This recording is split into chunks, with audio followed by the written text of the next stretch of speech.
Préparation d'une image pour être tubée.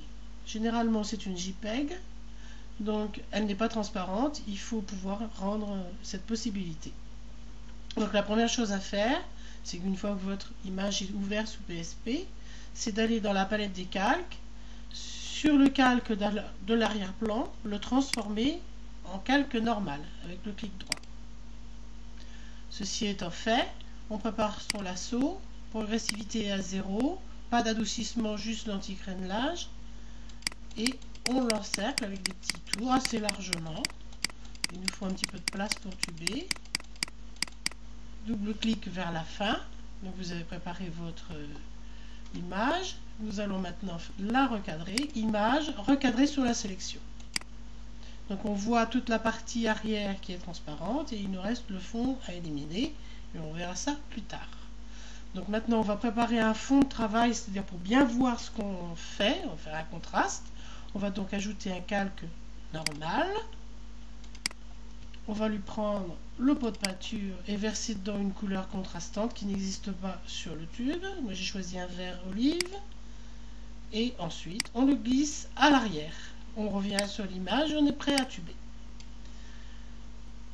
Donc la première chose à faire, c'est de préparer son lasso, parce qu'on va commencer par ça. Donc lasso, point à point, ajouter.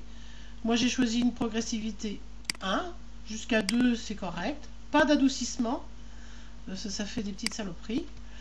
Anti-crénelage, toujours installé et on commence. On agrandit son image avec la molette centrale. On fait des petits traits fins, un petit peu à l'intérieur. Si on se trompe, c'est pas grave. Il y aura toujours la possibilité de revenir en arrière. Donc là, j'ai effacé avec une deuxième fois et c'est bon. Et on voit le bord qui est assez net. Donc on refait la même chose, toujours partir du bas. Double clic pour terminer. Et une à deux fois suppression avec la touche suppresse, tout simplement. Donc il arrive qu'on se trompe. Donc je vais faire une petite démonstration. Donc j'ai mis un coup de trop de clic. Il suffit d'appuyer sur la touche suppresse justement pour voir libérer son lasso.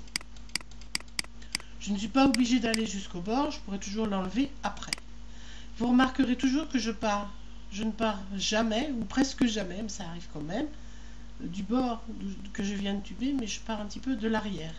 Pourquoi? Alors bon, c'est simplement parce que le calcul se fait mieux par rapport à la position du curseur. C'est beaucoup plus net, ça ne fait pas de coupure.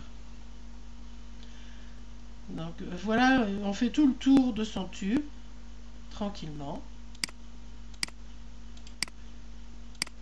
Si on se trompe, c'est pas grave. Donc, on enlève au fur et à mesure. Là, j'ai fait quelque chose de pas très joli, je vais le corriger.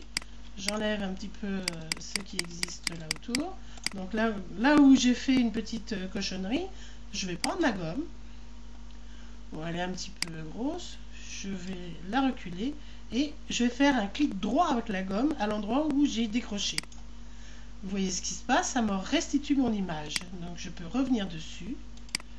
Et là, j'y vais tout doucement.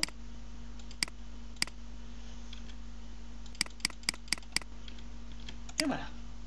Rien est corrigé. Et vous faites tout le tour de votre tube de cette façon.